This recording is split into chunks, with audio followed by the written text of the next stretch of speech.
And this is the Samsung Galaxy S6 Edge Plus. Now, first thing you'll notice is the curved screen edges here and here. They're just gorgeous to look at, but they're even better to feel. I must admit, they're beautifully tapered over there, and you can see here one of the features of this phone. When you touch it, you can see the time, how much battery life I've got there for 20%. It's charging quickly though. This actually goes from 0 to completely full in 90 minutes, and you can see the current temperature here and where we are. Now, the phone itself has a 5.7-inch screen, which may make it a little bit difficult to use. You can see here I'm holding it with two hands, which is a little unusual for our videos because normally I'm holding the camera with one hand, but here this is a two-handed operation. But if you're running for walking down the street, you're probably going to be holding it in one hand. That can be a bit tricky to reach the top edges of the screen. Again, it's a 5.7-inch screen, it's a gorgeous screen, but to reach those top bits, there's a little trick that they've got, and if you press the action button 3 times, if you press it properly, it shrinks the screen down so you can use it with your thumb. And you can operate the phone just as you normally would. You can send text messages. Let's just get into there, and you can swipe away to your heart's content with your thumb. So you can go, hello, how are you? That's all through my thumb, and you don't need to reach the top of the screen. You can return then to the full screen experience and have this rather beautiful screen here.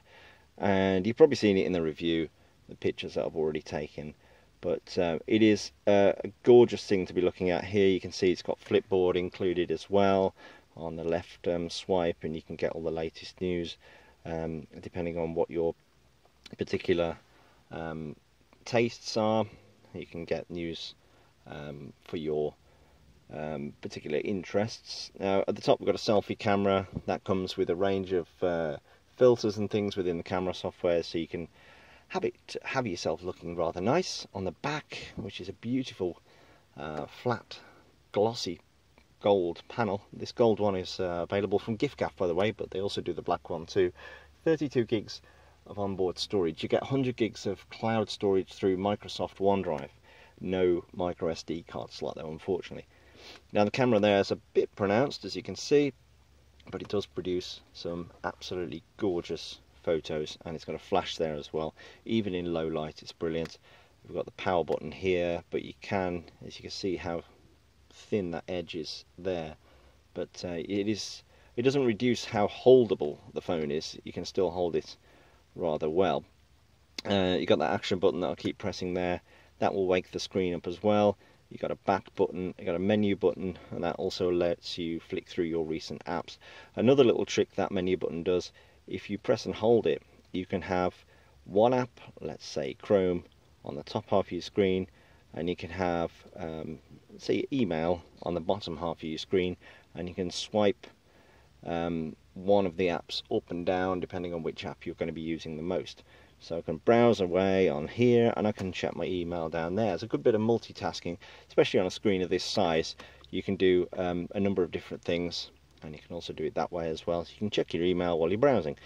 Similarly, you can use any of these other apps there that are listed in the split screen mode. Some are supported, some aren't supported, but you can listen to music, maybe watch a video or YouTube video whilst you're browsing or doing email or doing something else. So it's a good productive phone. You've got all the Google apps are here, which you normally expect, but we've also got quite a lot of pre-installed Microsoft apps, including Word, including Skype, PowerPoint, OneNote, Excel, and that OneDrive that I mentioned before that gives you 100 gigs of additional space.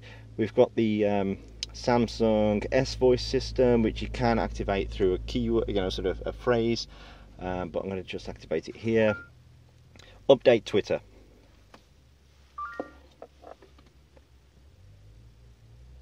Is she going to work?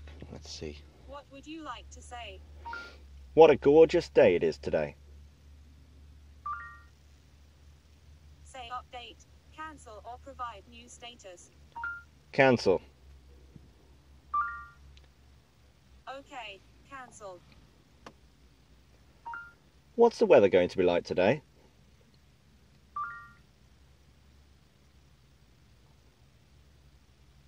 Now obviously you can do this with Google too.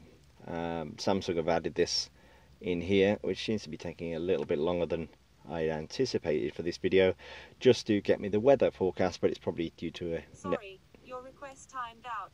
Ah, it timed out. Please try again. No, you're okay, darling. I'm fine. So you got the S Planner. Other Samsung bits of kit here include the S Health system that monitors your fitness. And we've got all the Google stuff on here, as I mentioned, Google Maps and YouTube, and sort of Google Drive. Gallery here is brilliant as well. Its usual sort of, look at that. I mean, when you look at it on this screen, it is a very nice screen to look at. You can see here the curves of the phone. At the bottom, the external speaker is quite bassy, I must admit. I do like that, and there's a 3.5mm audio port. And the phone itself is available from giffgaff. You can purchase it outright. You can also buy it by paying monthly installments, and that's separate to your talk plan. You can switch up and down your talk plan through the goodie bag system as and when you wish. Now on the top you've got the nano SIM, which slots in through the tray. You've got an external microphone for noise cancellation. You've got the volume up and down there on the left strip, and the phone itself is available now. And that's just a quick overview of the Samsung Galaxy S6 Edge.